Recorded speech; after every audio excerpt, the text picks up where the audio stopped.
साथ हाजिर हूँ मैं राकेश रंजन। मसला ये नहीं है कि राशन कौन खाता था, मसला ये है कि 35 करोड़ गरीबों की संख्या 80 करोड़ कैसे पहुंच गई। मसला ये है कि करोड़ों लोगों को इस हालत में किसने पहुंचाया कि वे अपना पेट तक न भर सके। आज 130 करोड़ में से 80 करोड़ मुफ्त सरकारी राशन पर जिंदा रहने को क्यों मजबूर हैं। इस देश को इस हालत पर किसने पहुंचाया। 2015 के आसपास देश में गरीबी रेखा से नीचे जीने वालों की संख्या करीब 35 करोड़ थी। सिर्फ पिछले एक साल में 23 करोड़ लोग गरीबी रेखा से नीचे चले गए। सरकार 80 करोड़ को मुफ्त राशन देने का दावा करती है। 130 करोड़ में से 80 करोड़ को आपने जीने लायक नहीं छोड़ा है। जाहिर है कि ये काम अकबर बाबर ने नहीं किया। यह महान कारनामा 2015 के बाद हुआ है। वे आपके अब्बाजान और कब्रिस्तान में उलझा रहे हैं ताकि इस बात का जवाब न देना पड़े कि आज 130 करोड़ में से 80 करोड़ को जिंदा रखने के लिए मुफ्त राशन क्यों देना पड़ रहा है। वे आपसे कह रहे हैं कि जिस बात पर उन्हें शर्म से डूब मरना चाहिए उस बात पर आप गर्व कीजिए। आप गर्व कीजिए कि आपको बरसों से उल्लू बनाया जा रहा है और हिंदू मुसलमान में उलझे रहिए। बातें मौजू भी है, बातें वजनी भी है, बात में आधार है।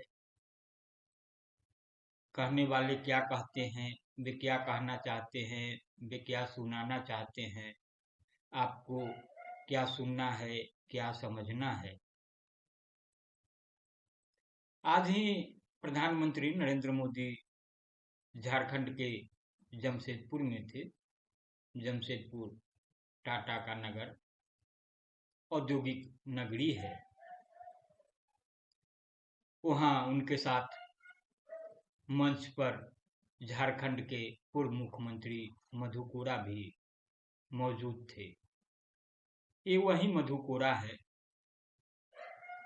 जिन्होंने निर्दलीय विधायक रहते हुए मुख्यमंत्री की कुर्सी पर पहुंचने में सफलता पाई थी।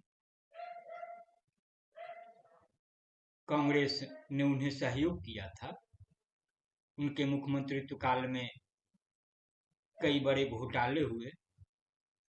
बाद में उनकी गिरफ्तारी हुई, सजा भी हुई। जब वे सजायाफ्ता हो गए, चुनाव लड़ने का अधिकार उन्हें नहीं रहा, तो उन्होंने अपनी पत्नी गीता कोड़ा को राजनीति में आगे किया, चुनाव लड़ाया, वह विधायक बनी, सांसद बनी।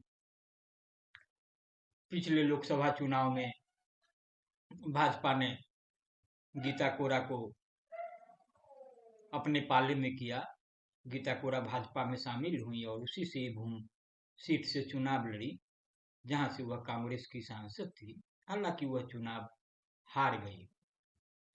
तब मधु कोड़ा भाजपा में विधिवत शामिल नहीं हुए थे, बाद के दिनों में शामिल हो गए।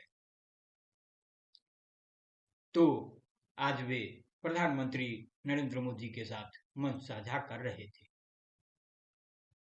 हालांकि यह चौंकाव नहीं है, लेकिन पिछले 15 वर्षों में आप देखेंगे, 11 वर्षों में आप देखेंगे कि प्रधानमंत्री जब भी झारखंड आए हैं, जमशेदपुर आए हैं, जमशेदपुर में यह पहला दौरा नहीं था।